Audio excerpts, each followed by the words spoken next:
Hi, and welcome to Old School Blues Guitar. It is time for the chords rhythm lesson for the months of July through September 2020.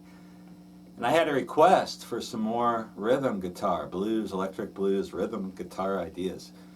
And I've been doing a lot of chords, which are part of rhythm playing. But I want to go back and do some bass rhythms. And when you're playing electric blues, you listen to a lot of the old songs from the 50s and the 60s, and you get some really cool bass lines being played on the guitar.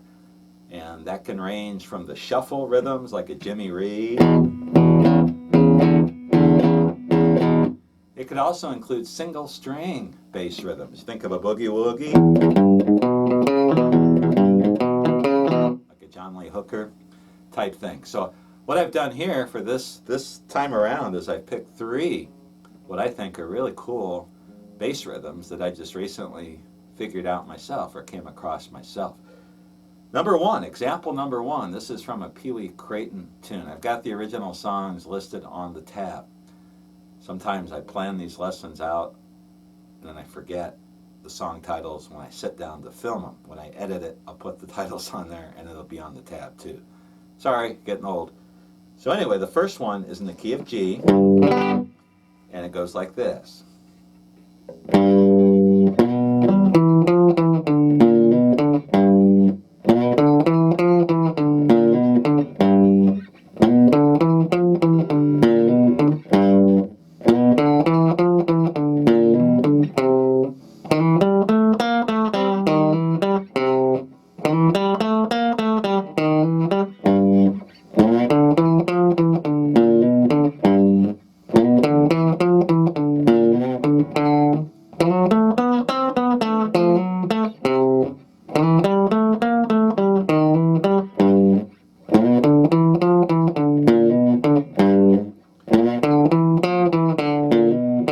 And then he goes into one of these.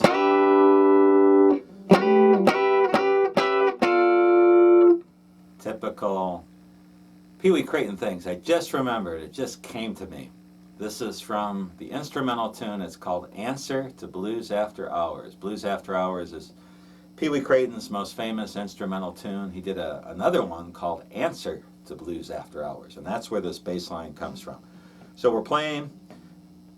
The bass line is really based over the first position blues box, the first position bar chord in G. And we start with the G on the 6th string, 3rd fret. And then we're going to slide to the 7th fret of the 6th string to the 5th fret of the 5th string. And then right away, we're doing this lick from the 5th fret of the 5th string to the 7th fret to the 8th fret, 7th fret, and back. Check the tab out if you don't hear what I'm talking about. I don't want to go through every note or else it gets really confusing. So the first part goes. And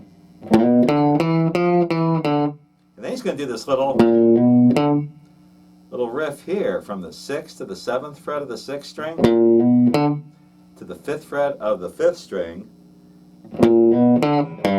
Takes us back to the 1.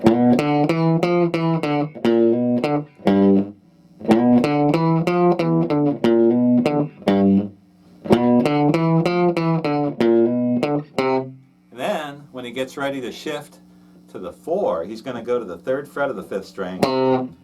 And now we're playing over the C or the 4 chord. And all you do is keep the same pattern, just move everything over a string. So we're going to start on the 5th string, slide to the 7th fret of the 5th string,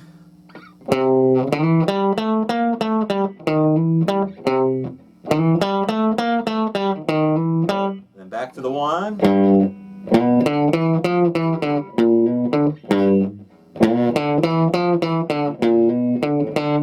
now the 5 or the D, the 4, back to the 1. There's no turnaround in the song. He just keeps playing over the 1, if I remember right. So there is a really cool bass line, kind of a walking bass line that a guitar can play. And Pee Wee Crayton, on a lot of his instrumentals, he would play the bass line, and then when he goes into this, he's just playing that. There is no second guitar playing the bass line. But just a cool idea. If you're playing rhythm guitar and you need something to play behind another guitar player, or if you don't have a bass player, you know, one of the guitarists can play that and kind of like on the old Jimmy Reed records, take the place of the bass. It's up to you. I'm just showing you these cool ideas. If you want to play Answer to Blues After Hours, then there you go. There's the bass line. Example number 2 is one of my all-time favorites. This comes from a Little Walter instrumental called Sad Hours. I am not exactly sure how this was played. It's in the key of F, so I'm going to play it without the capo. Maybe they used a capo. Maybe they put a capo on the first string, whether this was Louis Myers or Dave Myers or whoever was playing guitar on this tune. You know, maybe they put a capo on the first fret and then played out of E position. I do not know. I think it's easier to play without the capo in the key of F. And the bass line goes like this.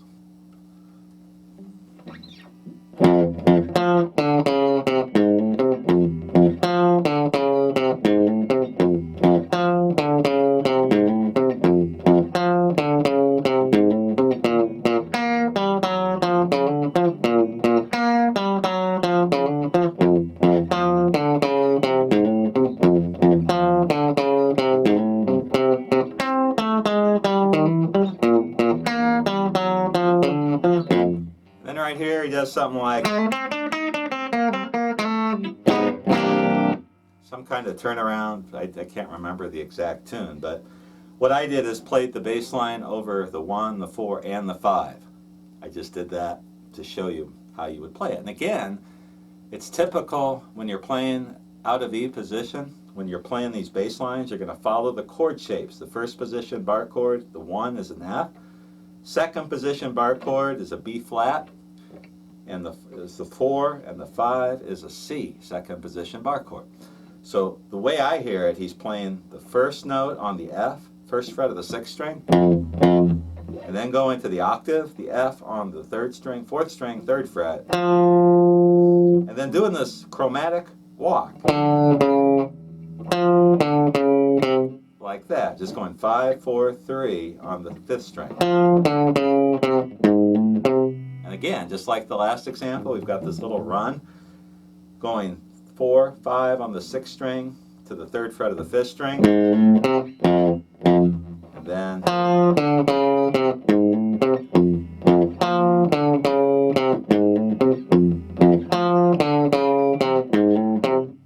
that's what I'm hearing. Then he moves it over.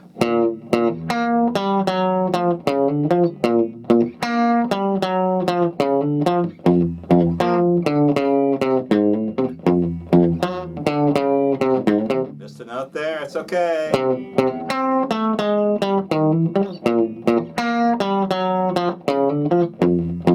I can't remember what he does after that. You can listen to the original Sad Hours. Just a cool variation on a bass line.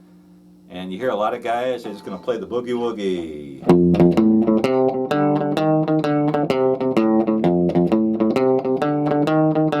There's a lot of ways to mix that up, and there's a couple that I've shown you so far. So that is from Sad Hours by Little Walter. It's a harmonica instrumental in the key of F with some very cool guitar. The lead guitar on that plays.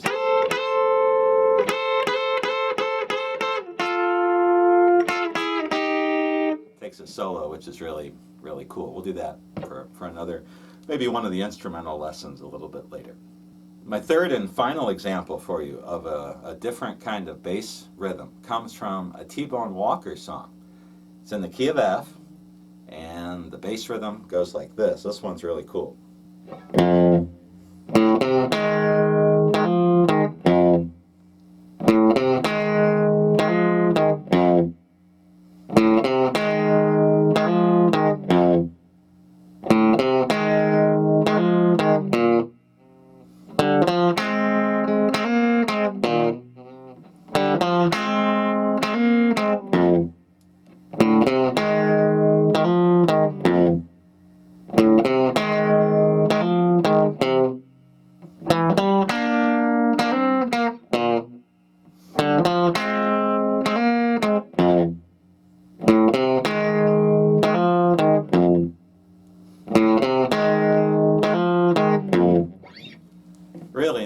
stuff, and I'm playing it in the key of F. So we're going to use some open strings here. So we start out, again, we're going to follow the 1, 4, 5 bar chords, first position F, second position B flat, second position C for our 5 chord.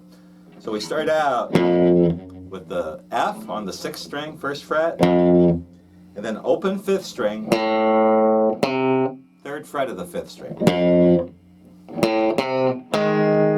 And then the thing that really makes this bass rhythm cool is that double stop. We're getting the 3rd and 4th strings at the 1st fret. So we got. And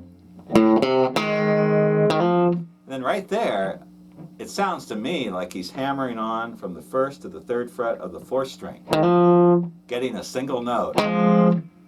You could pick 2 notes, pick the 2nd string in there too, or the 3rd string.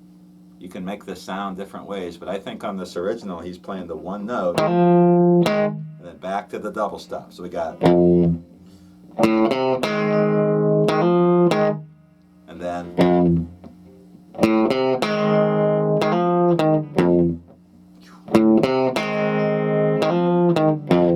that's it. And then again, like so often with these bass rhythms, we just move everything over a string.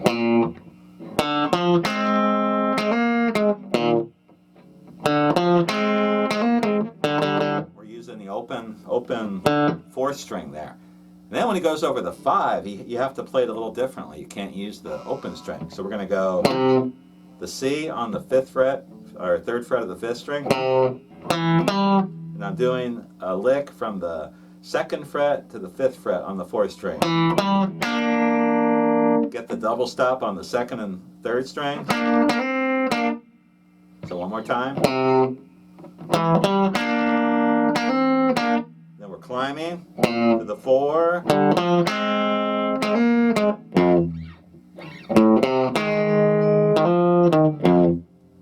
Very cool. Otis Rush, I can't remember the name of the song, but he has a tune where he does something kind of like that, not in F, maybe in A or B flat or something like that. And this is from a T-Bone Walker tune, the title of which I have on the screen for you and also on the tab.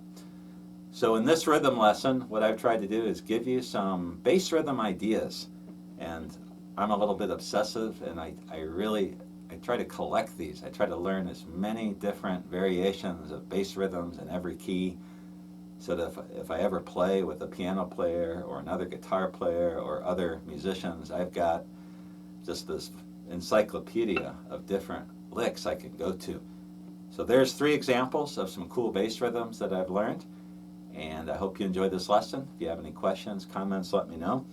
You can take all of those and play them in different keys. You can use a capo to get to E position and play them out of E position, or you can just move up the neck and find different ways to play the same things I showed you in the key of G, and then the other 2 were in the key of F. Hope you have fun with this, and if you have any questions again, let me know. I'm always here. Take care, and I'll be back again in October or so. See ya.